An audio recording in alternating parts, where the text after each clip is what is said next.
day 3, and we've just driven out from Leeton through Whitton, and we've come to the Whitton Malthouse, which you can probably see just behind me.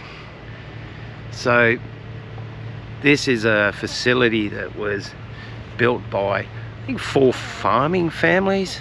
They originally decided that they would build their own cotton milling plant, which become also a malting plant, and since then they've extended, and I'll turn the camera around so you can have a look, and they've extended to include this Malthouse restaurant and cafe, accommodation, conference and reception facilities, and really beautiful grounds with a nice little pond there with a fountain, and it's such a beautiful day. So, and this little area here actually looks like it's a driving range. There's a sign there, beware of golf balls, and I think that's the stalls where you hit the balls there. I mean, it's only really a chipping or a short iron practice area, but you can see, I can see all the targets in the water now. So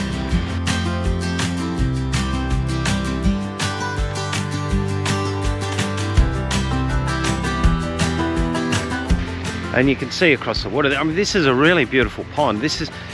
We've driven out here, and I don't want to say it feels like the middle of nowhere, but just to paint the picture, the journey out here from Leeton through Whitton to here is just really flat farmland with trees sort of, you know, on the borders, way out into the distance, and then all of a sudden we've turned into this. It's like a little oasis. It's so well manicured, so well landscaped, and of course not only can you come here and sample whiskey and fine food and coffee, I'm led to believe, although I'll put that to the test soon, but you can also stay here, and I'm not sure if you can see in the distance, there's the little villas over there.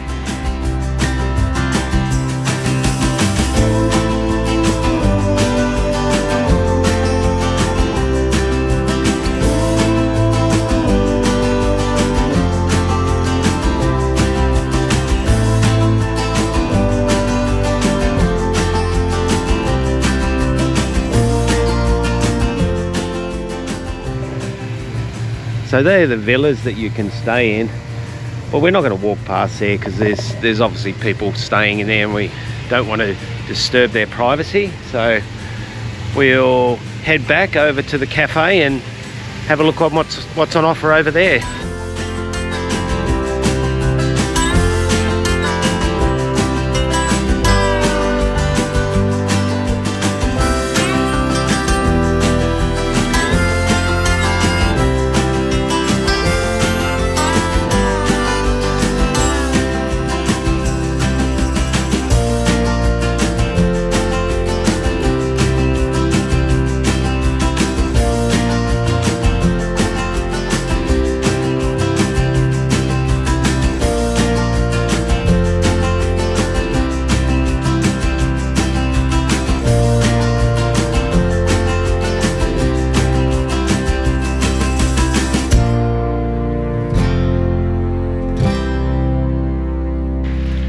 That's a great place to come. Coffee was really good, and we had scones. They were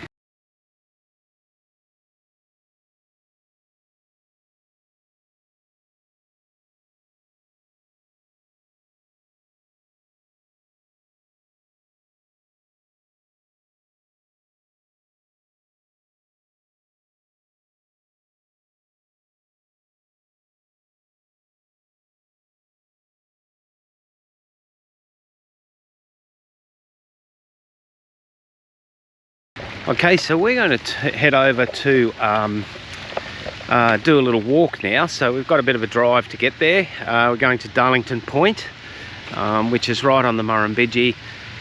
Never been there before. Apparently there's a nice walk we can do on the banks of the Murrumbidgee, so let's go across and check it out.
area was a traditional meeting point for the Wiradjuri people. So there's still scar trees and ring trees around that are evidence of that tradition. And there's also a little bit of information there about the bunyip. If you don't know about the bunyip is a mythical creature that hides in water, and I think it's got pointy ears and fangs and howls like a dog. And on the sign it says that there's several drownings recorded here, and local sort of legend with the Aboriginal people goes that there was the bunyip that had drowned those people. So whether it's true or not, not going in that water. So it looks like this may be the end of the walk, or the end of the Goanna walk, and the start of the Bial, or the Red Gum walking track. I don't know whether I've pronounced that right. Bial.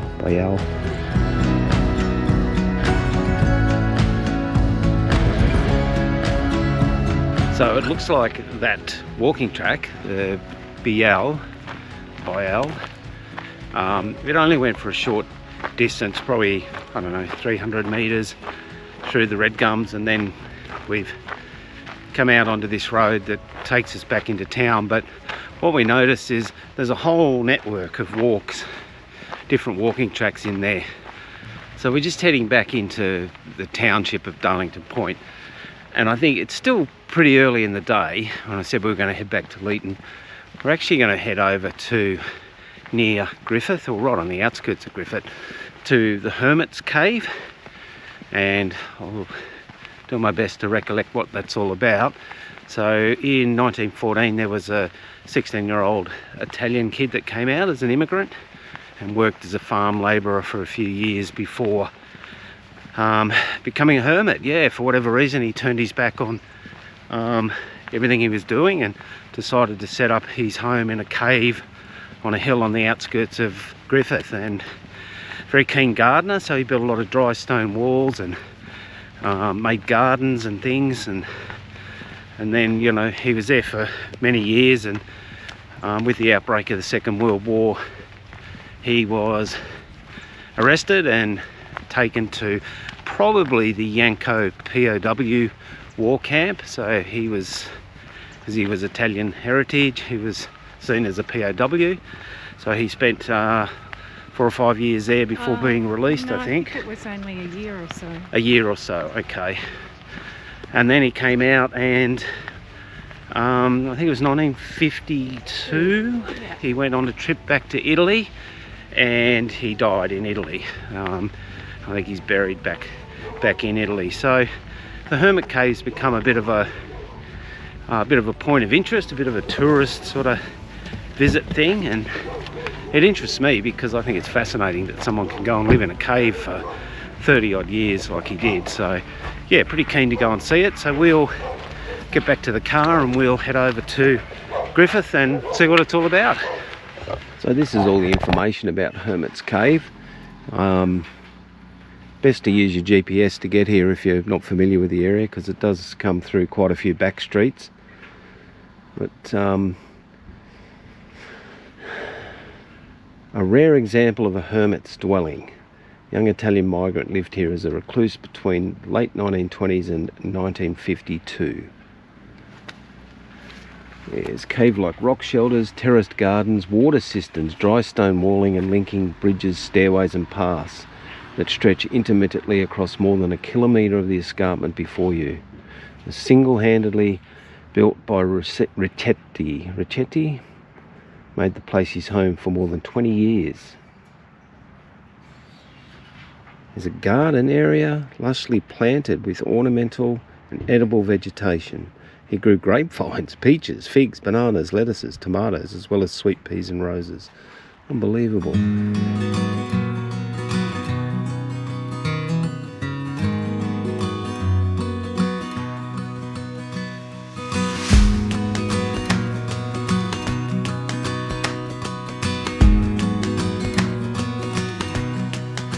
So we're just making our way down towards the cave, and the walking trails very rudimentary, very rough, so be careful, watch your footing. I'll turn the camera around and show you what I mean.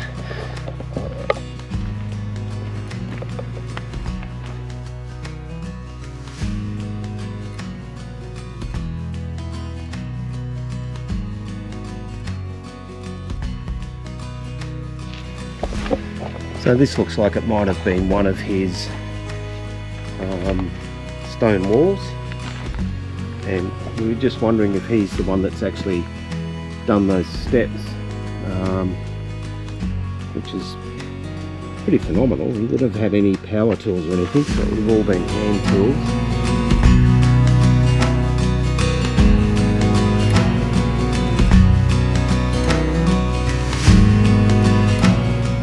Fellow has put in a lot of work, admittedly over many years, but so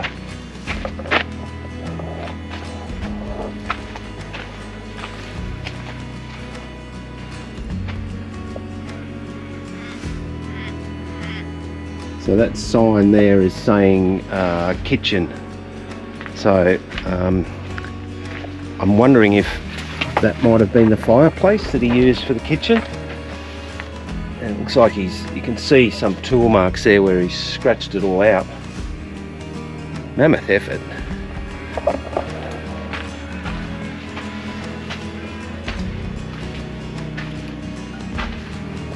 Now this looks more like a bedroom.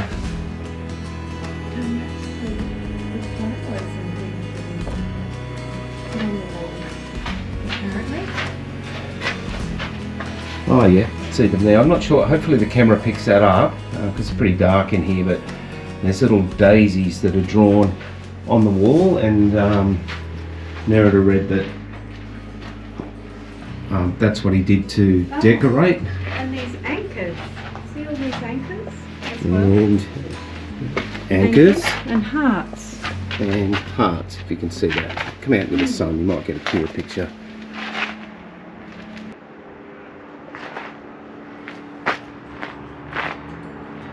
He's still got the nice views, even though we've come down off the from the lookout. Still quite nice.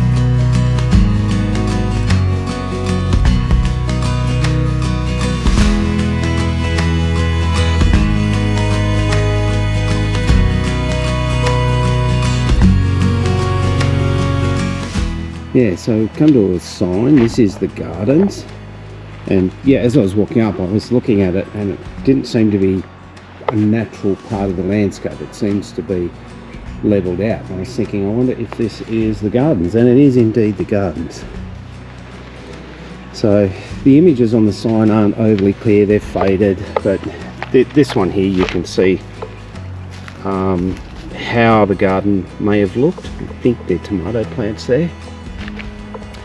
And there's people visiting, and it says that his gardens became a local tourist attraction, and the people have always been protective of the hermit. And when he was hospitalised in 1934 because he was injured, the council resolved to attend and maintain the gardens during the hermit's indisposition.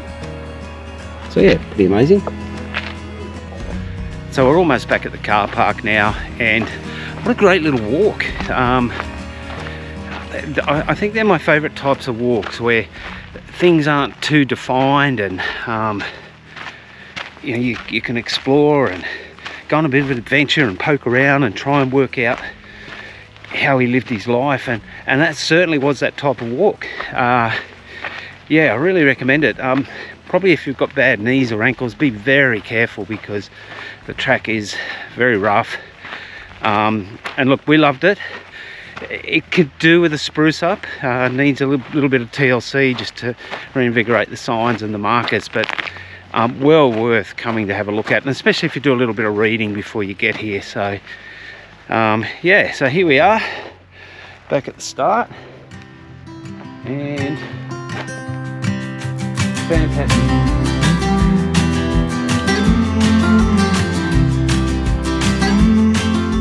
We have arrived back at the Hydro Hotel, and after coming back from a really lovely day out, we just drove back from Griffith, but I think it's now time to have a tour of this wonderful hotel. So that's our accommodation, which is not really much to show behind us. It's just one long hallway with all the rooms, and I'll turn the camera around.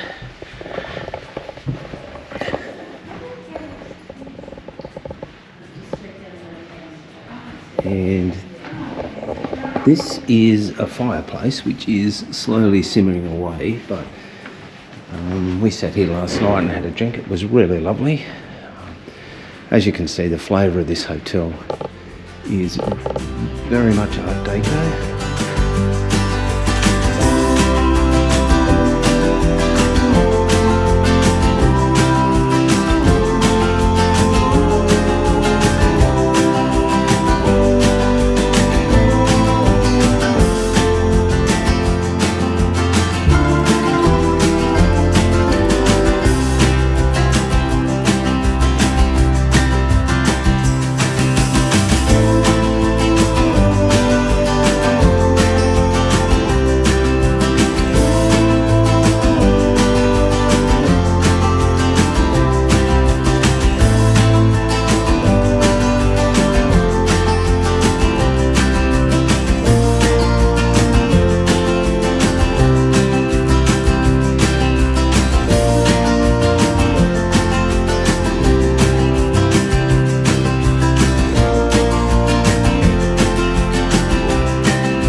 What better way to end a night than to sit by a warm log fire and enjoy a drink all the way from Spain.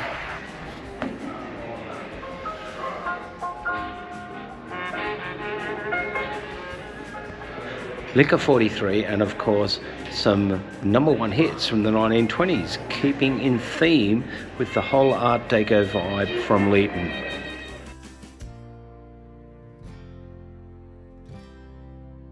We have arrived in Griffith, and just across the road is where we are going for lunch today. It's obviously too early, reservation's not till 1 o'clock, and I'll give you a look at this beautiful Art Deco building.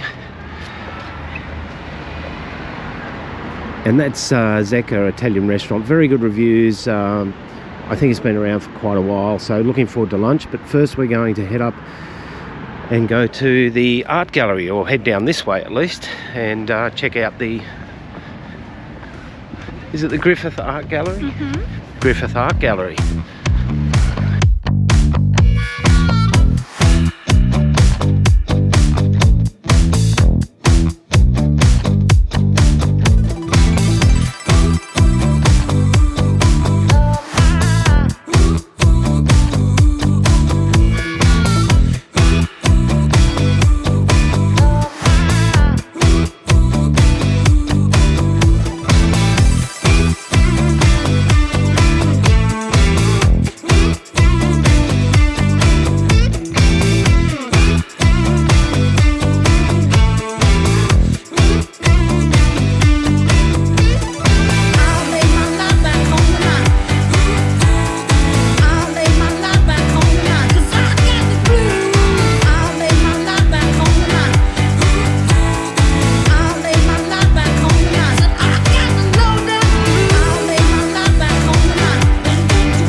that was a great little visitors centre and very friendly staff.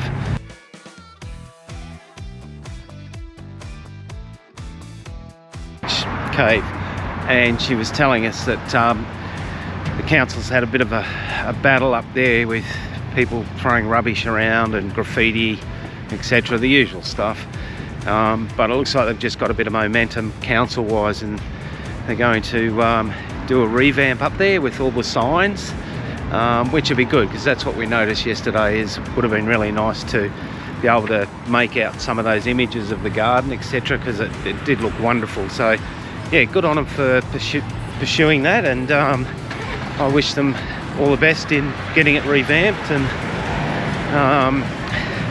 yeah, look forward to visiting again. Little Italy.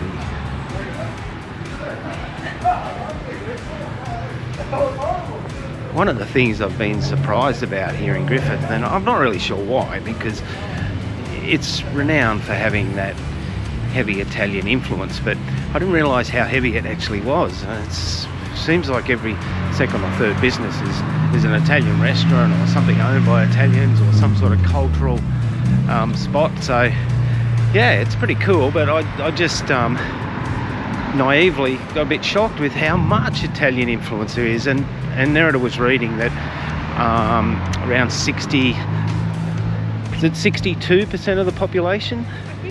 Yeah, 62% of the population of Griffith identify as having Italian heritage. So yeah, it's pretty amazing.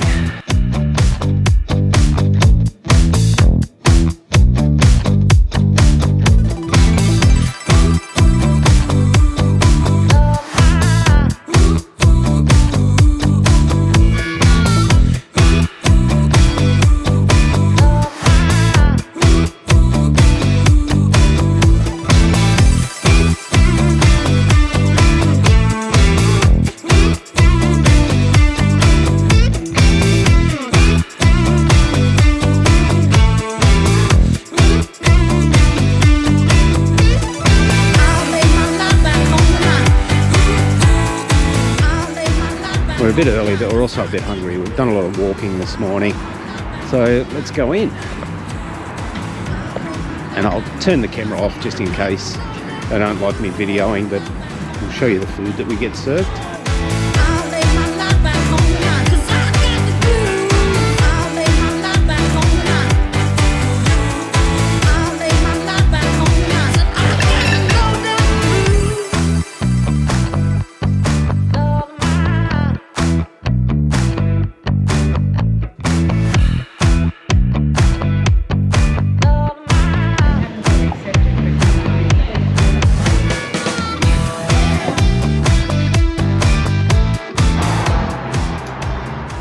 But we've just had dinner, and I think that brings an end to our trip, and I'm really sorry. I'm just bloody hopeless, really. I just forgot to do any videoing in there at all, but we went back to Benvenuti's Italian place. Good pizzas, good food, and a really nice atmosphere. Staff are awesome. So yeah, sorry about that. Bloody hopeless, really. Yeah, so that brings an end to our trip. We're going to head home tomorrow, and we've already made some bookings for next year. We enjoyed the weekend so much, or the 4 days, including the weekend, so much that we're going to come back again next year. So yeah, hope you've enjoyed the video, and till next time, see you later.